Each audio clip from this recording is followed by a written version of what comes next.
is indeed my honor and privilege to read the citation of honor.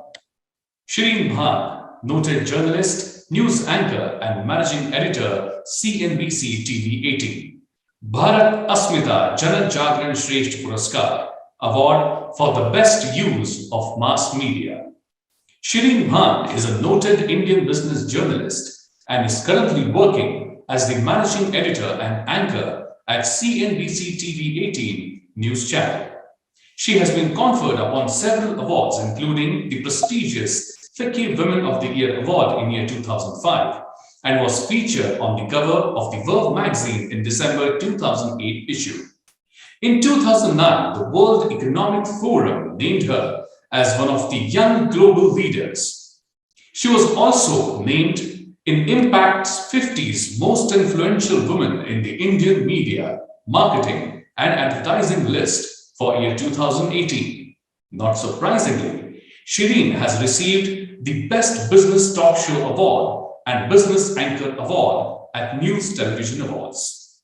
For the outstanding contribution to the field of mass media and for her setting new touchstones in the research, collation, and the presentation of business news and trends, MIT World Peace University Pune is very privileged today on the 3rd of February 2022 to bestow upon Shereen Bhan the Bharat Asmita Jana Jagaran Shreshta Award for the best use of mass media. Signed, Bharat Asmita National Awards Committee, Chairman Dr. Raghunath A. Mashelkar, Executive Chairman Professor Dr. Vishwanath T. Karat, Members Dr. Vijay P. Bhatkar, Dr. Shyam Benegal, Sri Nadir Godrej, Srimati Ritu Prakash Chhabria, and Founder and Convener Rahul V. Karat.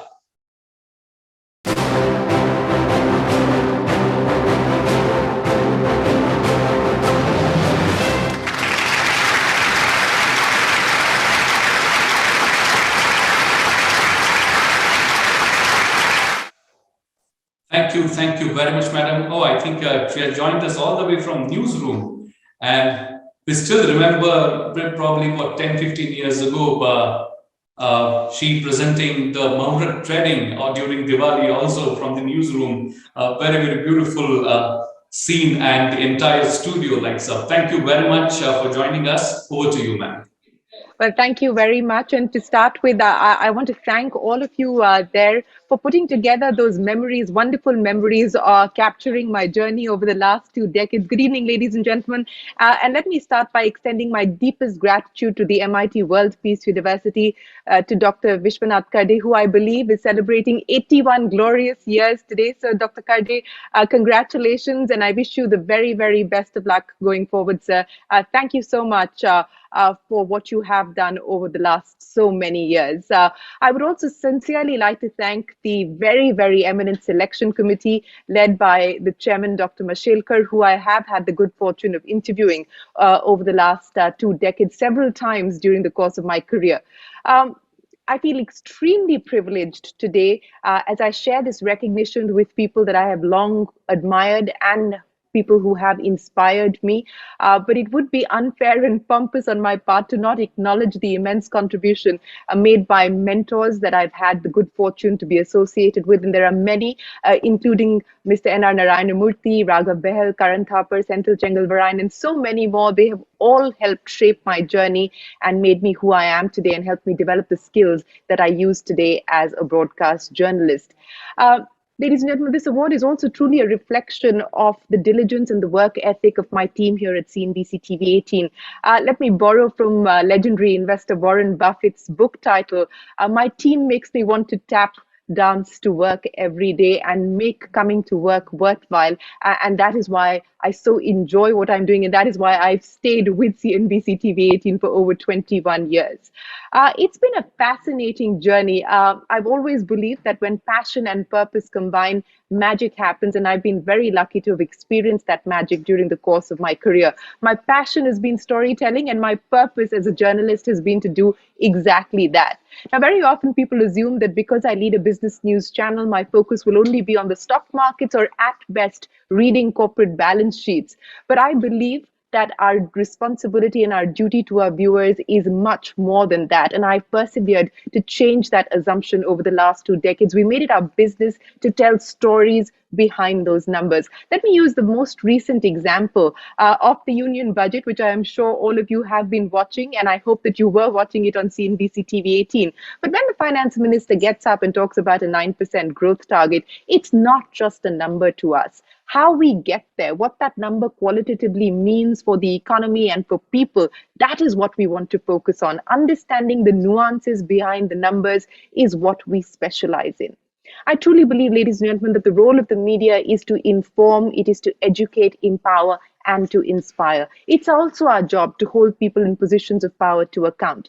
I've always been mindful of not taking our viewers' time for granted, whether it's 5 minutes or 25 minutes. I believe that they are dedicating that time to your television screen or to your newspaper page or whatever the case may be. And we need to value and appreciate the significance of the time that they grant us. And which is why we strive every single day to see how we can add value to their lives. Can we help them make better decisions? Can we help them understand the many changes that are taking place here in India as well as globally? Can we offer solutions? These are the questions that drive me, and these are the questions that drive us in our newsroom every single day.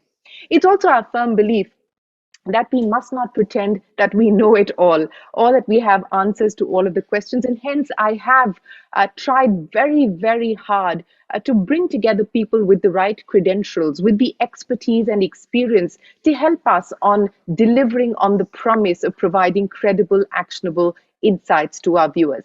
Let me give you the most recent example of how we covered the COVID-19 pandemic. Now, some of you might think that why did we as a business channel spend hundreds of hours of programming trying to understand the impact of the COVID-19 pandemic?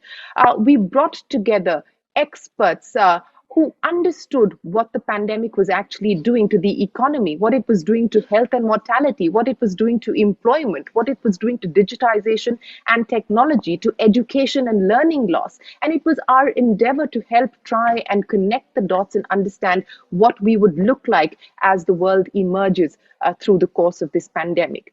We are very, very mindful of not disseminating verified information. I mean, all of us are so used to now, messages hitting our WhatsApp boxes, and everyone assumes that because it's on WhatsApp, it must necessarily be true. But we've made it our business on a daily basis to try and ensure that we only put out verified information for our viewers. We've also been very, very mindful of conscious of the fact that we don't create a sense of panic. And there is a difference between creating panic and not sugarcoating the truth. We bring you what are concerns, we bring you the red flags, but not with a sense of panic, which basically means that we attempt to try and help you understand what's going on, not overwhelm you with information. What's also happened over the last few years, and as I look around the media landscape, sometimes I feel like there's a little bit of an existential crisis that I'm suffering from, because it is not our job, as I believe the role of the media to be, it's not our job to tell people to shut up or to shut voices down or shut opinions down. I believe our role as the media is to engage in robust dialogue, is to engage in meaningful conversation, is to actually have a constructive debate. It is not our job to bring you only one kind of voices. It is our job to bring you diverse opinion and diverse views. And that is what we strive to do at CNBC TV 18. And that is what continues to drive me as a journalist. I take heart from the fact that it was Marcus Aurelius who said that nearer a man comes to a calm mind, the closer he is to strength. So that is my approach to my craft, and that is my approach as I come on to my nightly news show, where there is no screaming, there is no shouting, but there is plenty of meaningful information. At least that's what I hope that our viewers can benefit from. So once again, I would like to thank the jury. I would like to thank the MIT group of institutes for this recognition, for honoring me. I wish that we could have done this in person in Pune. It would have been nice for me to come back to Pune. I spent 2 glorious years doing my master's program at the University of Pune, so it would have been a homecoming of sorts. But once again, thank you so much. And I would also like to thank my parents for giving me the power to chase my dreams and to go after what I believe in. Thank you once again. Appreciate this honor.